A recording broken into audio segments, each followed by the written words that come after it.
Already, baby. Man, you ever get the feeling that you got a destiny? I feel the adrenaline kicking in. Drink rum, tequila, or whiskey. What's up, it's BishopDez. You watching MaddGabbTV out of Houston, Texas. Currently residing in Austin, Texas. Really, I'm just out here trying to promote my music, trying to make more music, trying to create art in general. You know, anything that's art, I'm trying to create photography, videos, doing events, you know, all types of things like that, and just networking and meet people, you know, just see where it takes me. Honestly, I've been rapping and I feel like musically inclined since I was about 10. I used to like kind of write little raps and stuff, but I never thought that I would actually be like a rapper. But recording music, like, you know, like professional quality music, I've probably been doing that since about 2010. So, you know, about 8 years now. I just took it more seriously within the past, let's say the past year or so. I've been rapping and I feel like musically inclined since I was about 10. I used to like kind of write little raps and stuff, but I never thought that I would actually be like a rapper. But recording music, like, you know, like professional quality music, I've probably been doing that since about 2010. So, you know, about 8 years now. I just took it more seriously within the past, let's say the past year or so. So the past year, I've definitely been doing it professionally, I can say. But I've been doing this all my life for the most part. Underground or mainstream? That's a really good question, honestly. I always said I'm not doing this to be famous, more so I want the money. So if I could just tour and not have to work a 9 to 5, I could tour and make money off of my brand, I'd be happy with that. And I feel like, honestly, you know, there's people that I know of that's artists that a lot of people don't know that I feel like are popping, you know, in my mind, because they're good, they got bread. What else could you really want, you know what I'm saying? So I probably, what I prefer obviously, you know, to be as big as possible, but I'll be happy just making money. So as long as I got my little fan base and my support, I'm happy with that.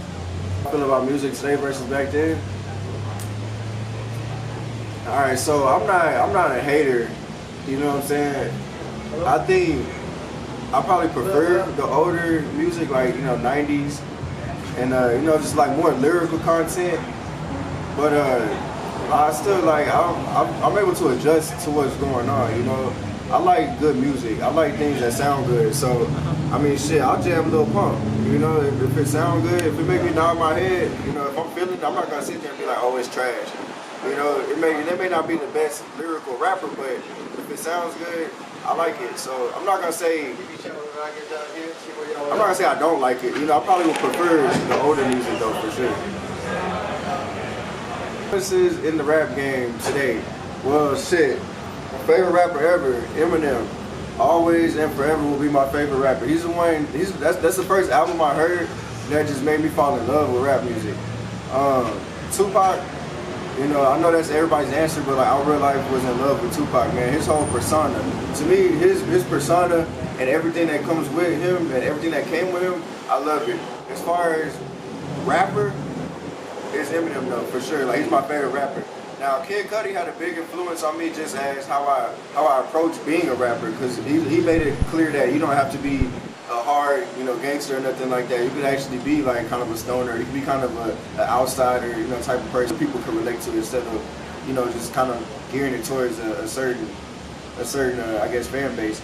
And then Bone Thugs and Harmony as well, because, you know, I always just love their flow and how they switched it up and made it melodic. So definitely Bone Thugs, Eminem, Tupac, and Kid Cudi were probably my biggest influences out of everyone, for sure. I have an upcoming mixtape dropping in August 25th. It's gonna be called BishopDez versus the Industry, and it's not really a concept tape, but you know, basically what I'm trying to prove is I'm not trying to be signed, you know. I'm taking on the industry metaphorically. I'm putting a bunch of industry beats on there, and I'm using my style to kill some beats, basically. It's gonna be a pretty lengthy project, and I'm expecting a lot from it. I will put a couple original tracks on there, but for the most part, I'm just attacking the industry. It's gonna be BishopDez attacking these industry beats, you know, where I feel like, honestly, I'm going harder than the people on the original track. But that's that. I'm still working on my first album. I can't tell you when that's gonna be out, but for right now, I'm focusing on that mixtape. So BishopDez versus Industry, August 25th. Often do I work on music? I'm always writing, and I feel like there's just constantly music going on in my head, You know, I'm constantly thinking of different little hooks and, you know, different little concepts. Now, as far as recording, I try to record like at least like once a week. But the thing about that is, you know, you gotta go to the studio ready. So if I don't have a song in place and ready to be recorded, I'm not gonna hit the studio, you know what I'm saying? But every single day I'm constantly creating. I'm constantly writing, I'm constantly, you know, looking for beats. I'm constantly working on the music every single day. About like rappers getting killed and everything, I feel like that's something that's always been a part of the culture, but in this day and age, it does seem to be like it's a little more prevalent. And I would say more so because of, you know, the way people carry themselves. And I've been paying attention to that. You know, a lot of people feel like they're untouchable, and a lot of people take life for granted. So, you know, especially these rappers, like they talk recklessly, they start these beefs, and they don't really end it until somebody gets killed. So, me personally, you know, I try to stay away from that. Like, my neighborhood I'm from, people get killed over nothing anyway. So I've grown up to realize, you know, you kind of play your role. You know, you don't go out looking for stuff like that. And I feel like there's just, you know, there's always this hidden agenda in the industry anyway, where if you don't really play along with it, something may happen to you. So, you know, I feel like rappers are kind of adding fuel to that fire these days with the beefs that they started, and then just with some of the things that they do. You know, social media isn't helping that at all. You know, people feel like they get on social media, they can just say whatever they want, they do whatever they want, like they're never gonna get touched. And you know, that's obviously not the case. So it's sad. It's definitely sad, and I hate seeing it. And I hope that culture changes soon. But you know, I definitely feel like rappers can definitely bring that on themselves, and I hope that culture changes soon. I want to go with my music. I want to be able to. Okay, so I'm gonna be honest with you. I came up going to a lot of raves and stuff. You know, I used to listen to a lot of EDM and like I'm talking about like hard, like trap, dubstep shit, like, you know, grimy shit. So I want to be able to eventually start making collaborations and bridge that gap. And I know that that's kind of happening a little bit, but I feel like it's not where it could be. You know, like I feel like there's, like as rappers, we should be able to rap over some of these EDM beats. You know, instead of just having like little parts, like, you know, we should be able to bridge that gap. So I want one day to be able to, you know, be able to do that, but also like do shows with, you know, these EDM producers, so where, you know, we're bringing this whole kind of crowd together and just kind of bringing like a whole new sound. Other types of music, I do like R&B, I like jazz, you know, I've always been a fan of punk too, so, you know, I mean, shit, I'm kind of willing to do all types of things, but for the most part, one of my main goals is to kind of bridge the gap with rap and EDM. What inspires me to do music? First and foremost, my family. I got 2 kids.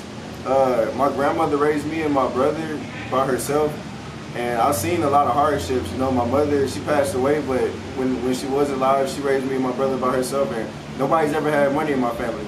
I can't think of anybody in my family that's ever had money or just had like nice shit, you know what I'm saying? So I would love to be the one to, one of them days, you know, come back and just take care of everything for everybody. You know, my cousin need this, my kids need this, my grandma need this, my brother need this. I want to be able to just provide it.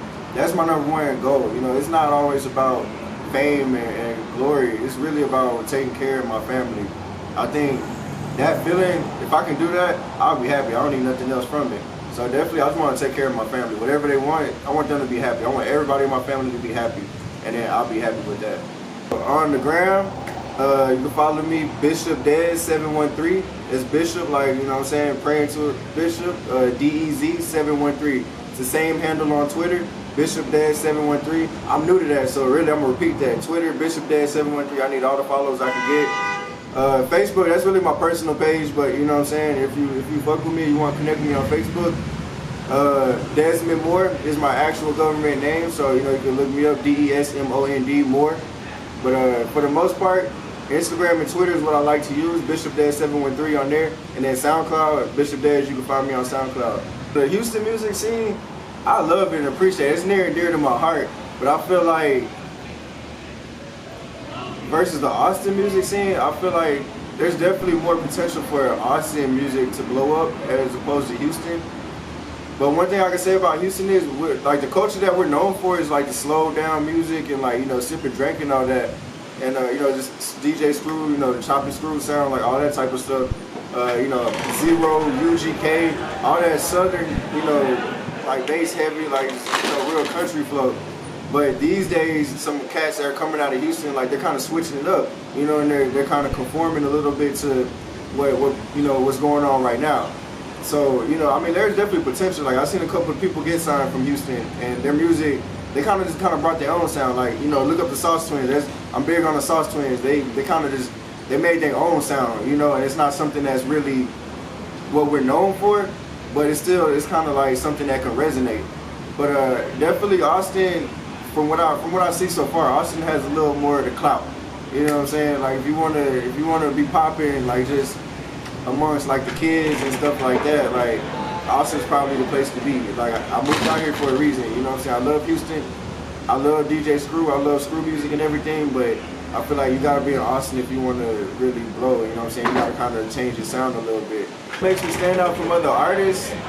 I think honestly, I use the word clout a lot because I feel like a lot of rappers these days feel like they need clout to even be a rapper. They feel like they gotta have like all this jewelry and they feel like they gotta be talking about a certain thing, and like half of them don't even do that shit. And half their jewelry is fake type shit. So what separates me is I'm very personal with my music. When you listen to my original music, it's gonna be about things I've actually experienced. So I don't really care if you like it or don't, or I don't care if it's gonna give me clout or not, because really it's things I've actually been through and experienced. And sometimes it might be like in my feelings type stuff. As far as personality wise, I think I'm a really nice guy, honestly. I don't go out here trying to be hard. I don't try to act like I'm somebody I'm not. I used to skate. I used to watch wrestling. I've never been like in the streets. I've never been gangbanging, so you're not gonna get none of that from me. And I think that's something that's unique about me. I'm not gonna be wearing a bunch of jewelry and like wearing clothes that I'm not really into. Like I kind of do me, and whatever that is, like I'm still I guess trying to figure that out. But for the most part, I'm not gonna ever try to be cool. Like I'm just gonna be Dez. And I think that's what separates me definitely, is like I'm not out here looking for clout basically at all. You know what I'm saying? Like I just want to play the cut, make my music, you know what I'm saying, and just make people like me for me. It's football. I'm a football fanatic. I played football for 12 years. I've been a Raiders fan since 2002. I know everything there is to know about football. I love baseball. Basketball, I don't really have a favorite team or anything, but I watch it. Sports in general, I like to follow sports, but my favorite sport is definitely football and baseball. Like I watch that religiously for sure. Okay. What do you think about LeBron opening up a school? LeBron opening up a school is big. That's the best word I could think of right now, and it really makes me happy to see someone with that much power and influence and money doing something so positive like that. Like I read that everyone that graduates from that school is going to automatically get a scholarship to the University of Akron, and that's just huge because we don't see stuff like that in this day and age. So many people got money and potential to do that. Like you imagine how much money LeBron James got, he can open the school. So to see somebody that actually has done that, that's big. And I know people are going to follow suit. And then being that he's a black man, I think it's really, really huge. It separates him from other athletes and just people in general on this planet. It separates him exponentially because you don't see people doing that much good, and that's gonna change so many people's lives. So it's huge. That's a huge deal, and I'm really happy to be alive to even see something like that. If you're ever in Houston, man, make sure you visit Timmy Chan's. Go to the Trade. That's 3rd Ward, Texas, man. Try not to get shot, but at the end of the day, man, get you some chicken and a wing dinner. You're gonna get some wings and some fried rice, man. It's gonna be the best thing you had. It's gonna be greasy, it's gonna be good. Definitely wanna go to Timmy Chan's, get you some food. Go to Frenchie's as well. Frenchie's got some good bread and some good chicken over there, some fries. Frenchie's, Timmy Chan's, that's 2 things you definitely wanna go eat while you're in Houston. Like I said, you speak things into existence, so what you put out into the universe is going to come back to you. So whatever you want in this life, man, go get it. And shit, do it or die trying at the end of the day, because there's nothing holding you back but you. In this world, we are so great and we're so powerful, and we don't even realize it half the time, Some people do. And and that's all that's holding you back from being great out here, is just really realizing your own potential and going and getting it. I don't feel like there's nothing I can't do. And if I can't do it, it's because I'm keeping myself from doing it. So one thing I could definitely say is, if there's anything you want to do in this world, just go do it. Believe that you can do it and then go do it. Put it out into the universe. Everything that you speak has power. And so if you want something, you speak it, you say it. You wake up every day and you say it, you say it, you